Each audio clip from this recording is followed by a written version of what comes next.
Hello my champions, कैसे हैं आप सभी। आई होप आप सभी होंगे एकदम मस्त बिंदास झकास। मैं हूं आपका दोस्त, आपका भाई, आपका गुरु अनिल। स्वागत करता हूं आप सभी का एमसीसी लाइव पर। हमारा जो सीए एडवांस अकाउंट है, काफी बच्चों को ये प्रॉब्लम आता है कि यार हम तैयारी कैसे करें।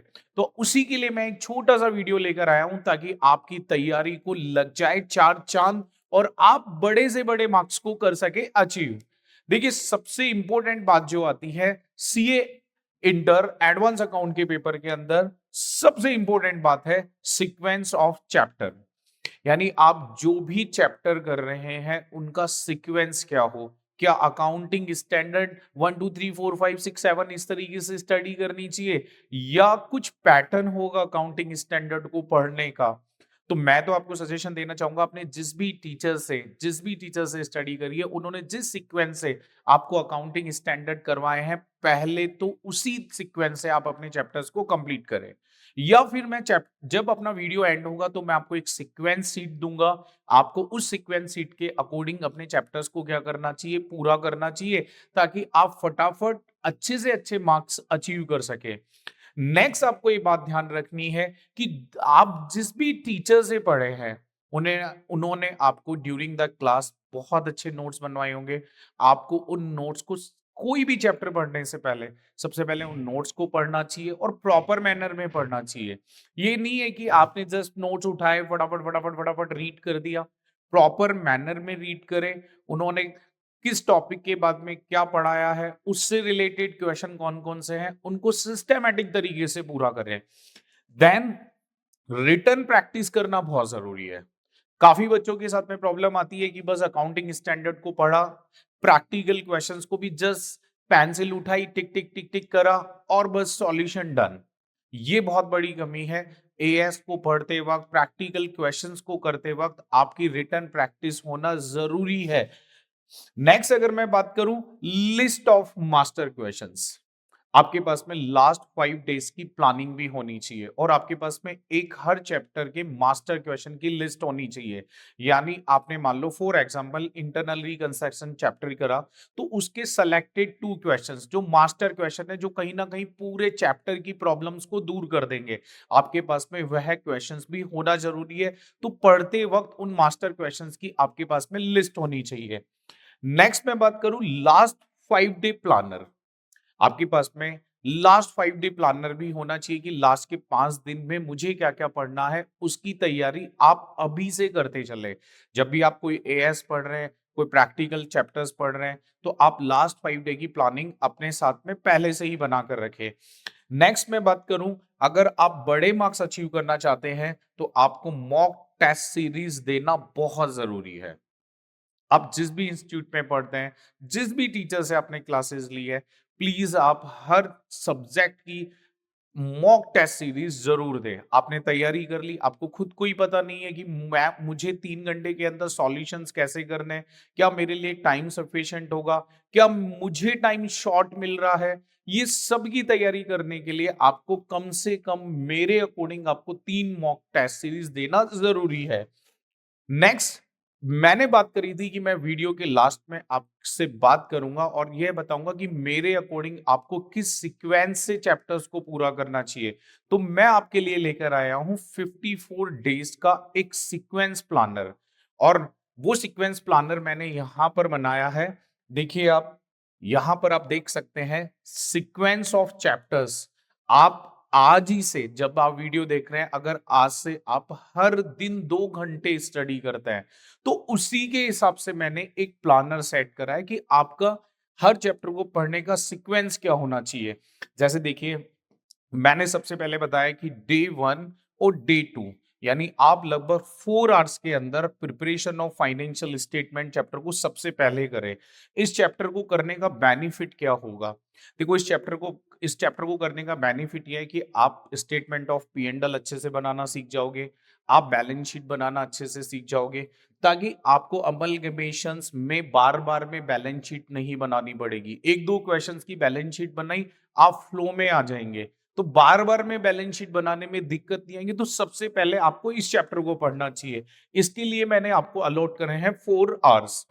फिर नेक्स्ट मैं बात करूं day 3 4 5 6, amalgamation of companies, amalgamation of company जो कि बड़ा इंपॉर्टेंट चैप्टर है, हर बार यहां से बड़े मार्क्स का क्वेश्चन आता है। इसके लिए मैंने आपको 4 डेज अलॉट करे हैं और 2-2 आवर्स के अकॉर्डिंग आप 8 आवर्स में इजिली इस चैप्टर को कंप्लीट कर सकते हैं। नेक्स्ट सीक्वेंस होना चाहिए आपका बायबैक का, जिसके लिए 4 आवर्स अलॉट है। बायबैक देखिए, इसमें भी आपको पता है बैलेंस शीट बनानी पड़ती है, जबकि हम बैलेंस शीट तो ऊपर बनाना सीख चुके हैं, तो 1-2 क्वेश्चंस की बैलेंस शीट बनाई, अपना काम फटाफट हो जाएगा। नेक्स्ट सीक्वेंस आपका होना चाहिए internal reconstruction. Internal reconstruction, internal reconstruction chapter से भी बड़े मार्क्स का क्वेश्चन आता है। इसमें भी बैलेंस शीट बनानी पड़ती है और बैलेंस शीट के हम सब हेड, मैन हेड वगैरह ऊपर ही हम तैयार कर चुके होंगे, तो हमें ज्यादा दिक्कत नहीं आएगी। Next chapter CFS, cash flow statement.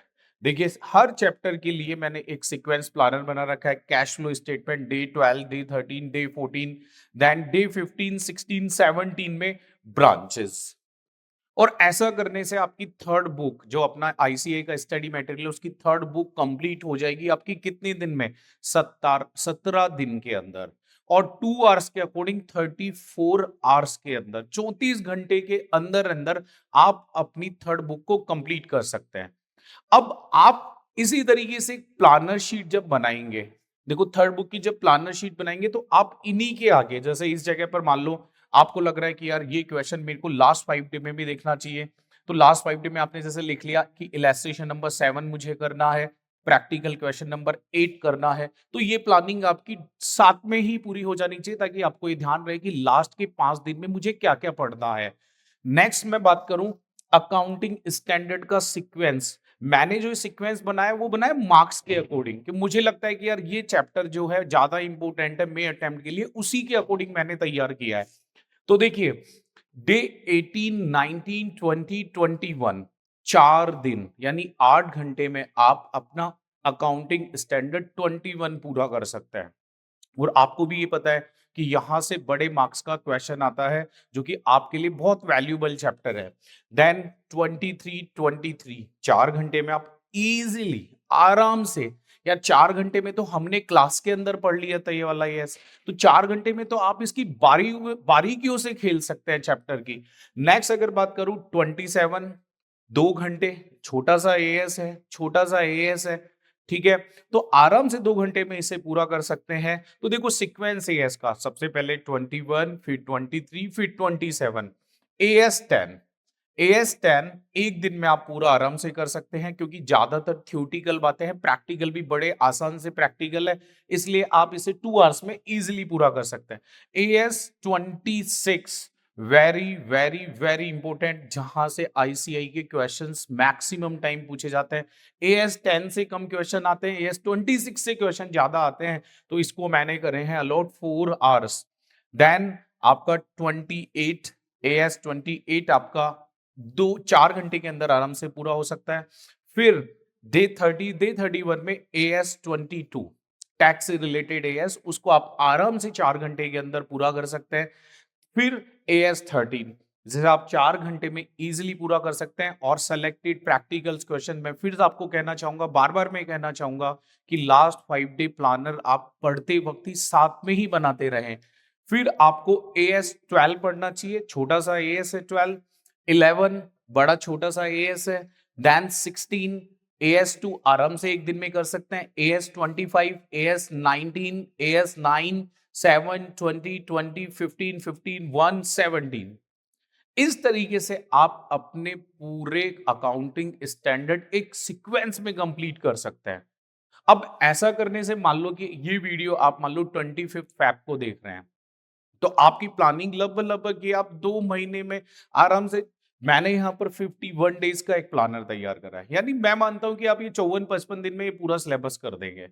अब 54-55 दिन में ये पूरा सिलेबस करने के बाद में आपके पास में 5 डे प्लानिंग होगी। अब 5 डे प्लानिंग में देखो, ये वाले एएस तो आपके लेटेस्ट पढ़े हुए होंगे एग्जाम से पहले, तो आप ऊपर वाले एएस को वापस रिकॉल कर सकते हैं। आपने जो मास्टर क्वेश्चन छाटे, आप उनको आराम से कर सकते हैं। और 2 आवर्स, रेगुलर 2 आवर्स मैं तो ये कहूँगा कि 2 घंटे से ज़्यादा भी अगर अभी आपको पढ़ना पड़े तो पढ़िए, क्योंकि अब एग्ज़ाम के अंदर लगभग 2.5 महीने बाकी है और आराम से आप अपनी स्टडी पर 4 चाँद लगा सकते हैं। तो मेरी तरफ से ये आपका सीक्वेंस होना चाहिए। आप सभी को ऑल द बेस्ट, फिर मिलेंगे। Thank you so much.